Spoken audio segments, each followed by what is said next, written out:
Assalamualaikum warahmatullahi wabarakatuh. Marilah kita memulai pembelajaran kali ini dengan membaca basmalah. Bismillahirrahmanirrahim. Oke anak-anak, selamat berjumpa kembali dalam pembelajaran pendidikan Pancasila dan Kewarganegaraan. Kali ini kita akan membahas tentang materi yang sudah kita pelajari sebelumnya. Sebelumnya saya sudah memberikan video tentang bagaimana sih bentuk dari ideologi terbuka, bagaimana sih ciri-cirinya, dan saya juga sudah memberikan tugas kepada kalian semua. Oke ya, kali ini saya akan membahas tugas yang kemarin kita kasih ya, yang saya kasih. Apakah Pancasila itu bisa dikatakan sebagai ideologi terbuka? Oke, jawabannya kita harus menganalisis dulu apakah Pancasila ini memenuhi prasyaratan menjadi ideologi terbuka. Oke ya, saya ringkas, Pancasila dapat dikatakan sebagai ideologi terbuka karena memenuhi beberapa syarat. Oke, kita jelaskan dari bagian yang pertama ya. Bagian yang pertama, dapat dikatakan Pancasila ini berasal dari atau berakar pada pandangan hidup bangsa dan falsafah bangsa Indonesia sendiri ya.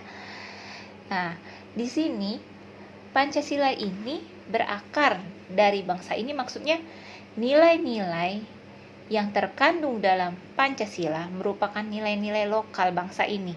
Sejak dulu nilai-nilai ini sudah ada, bukan suatu nilai yang diambil atau diimpor dari negara lain ya. Nah, nilai-nilai ini digali dari nilai-nilai luhur bangsa yang dulunya sudah pernah berkembang pada masa-masa sebelumnya, bisa jadi pada masa-masa kerajaan di Nusantara. Bahkan istilah Pancasila ini sendiri sejak dulu sudah ada, bahkan sejak zaman Majapahit. Kalian sudah tahu kan, sudah berulang kali kita jelaskan bahwa panca artinya 5, sila artinya dasar, berarti 5 dasar. Oke ya, apa sih contoh kalau nilai-nilai ini berasal dari bangsa kita? Oke, Ibu contohkan bahwa yang pertama itu nilai ketuhanan. Nilai ketuhanan ini sudah ada sejak leluhur kita ya, bahkan dari awal bangsa kita ini kan menganut aliran animisme dan dinamisme.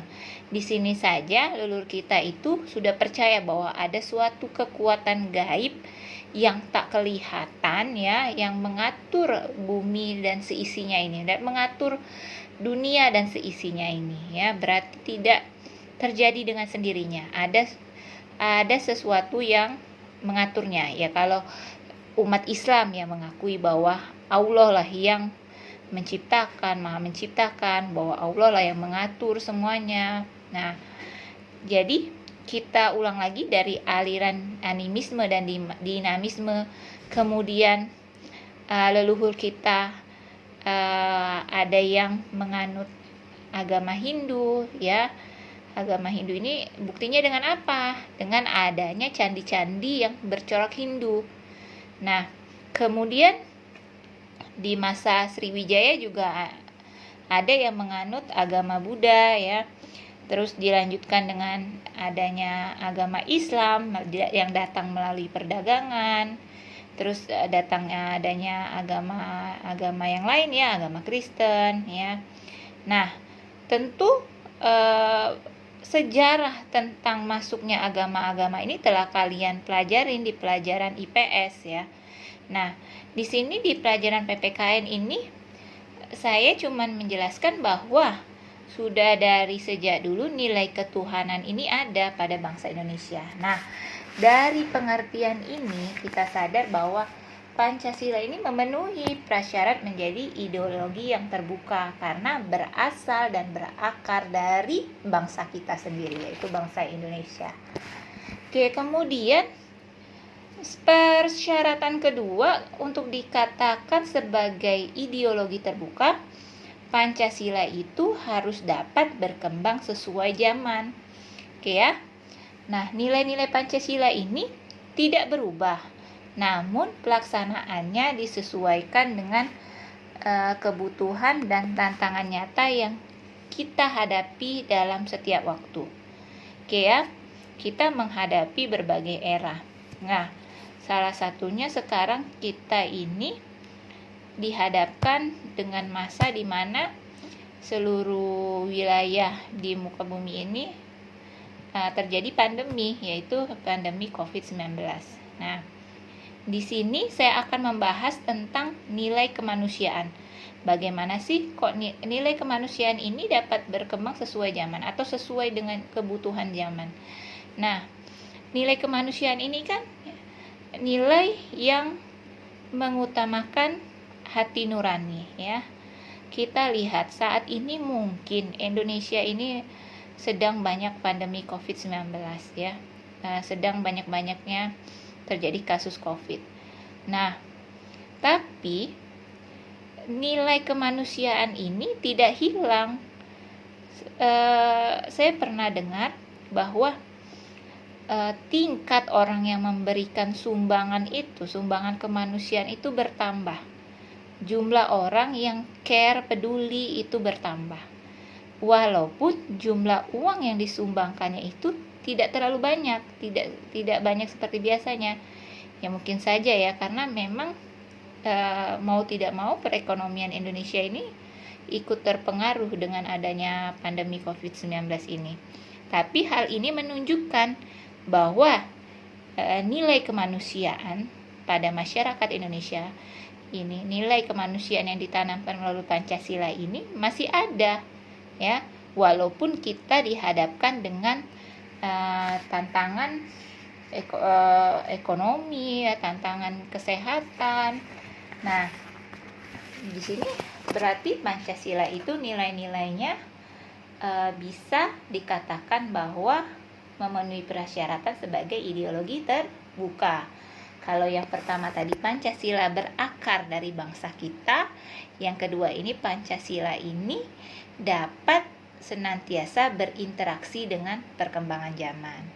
Oke, alasan yang ketiga, kok bisa Pancasila dibilang ideologi terbuka, itu karena Pancasila memiliki sifat-sifat aktual. Aktual itu hangat. Nah, gimana sih hangat? Bisa jadi aktual itu sedang menjadi pembicaraan, ya. Terus juga memiliki sifat dinamis, mudah menyesuaikan dengan keadaan. Jadi seperti ciri yang kedua tadi ya, seperti alasan yang kedua Pancasila disebutkan sebagai ideologi terbuka. Oke, kemudian antisipatif, tanggap terhadap sesuatu yang akan sedang terjadi. Jadi Pancasila ini nilai-nilainya itu tanggap terhadap sesuatu yang terjadi. Kemudian seperti yang alasan kedua, Pancasila ini senantiasa mampu menyesuaikan diri dengan perkembangan zaman, dengan perkembangan ilmu pengetahuan dan teknologi, serta dinamika perkembangan aspirasi masyarakat. Jadi Pancasila ini tetap kita mampu menyesuaikan nilai kemanusiaan, nilai ketuhanan tetap kita butuhkan sekarang ini. Nilai ketuhanan, nilai kemanusiaan, nilai persatuan ya, nilai kerakyatan, nilai keadilan. Semua nilai-nilai itu bersifat aktual, dinamis, antisipatif, serta nilai-nilai tersebut mampu menyesuaikan diri dengan perkembangan zaman. Oke ya. Nah, itulah kenapa Pancasila dapat dikatakan sebagai ideologi terbuka. Oke. Terima kasih anak-anak yang sudah mengerjakan tugas. Ibu harapkan yang belum mengerjakan tugas segera untuk mengerjakan tugas, karena dengan penjelasan ibu ini, ibu harapkan kalian bisa tambah paham. Oke, kita lanjutkan nanti di video selanjutnya. Jangan lupa kita akan membahas nilai-nilai yang berharga, atau nilai adalah sesuatu yang berharga. Oke, di video selanjutnya. Oke, wassalamualaikum warahmatullahi wabarakatuh.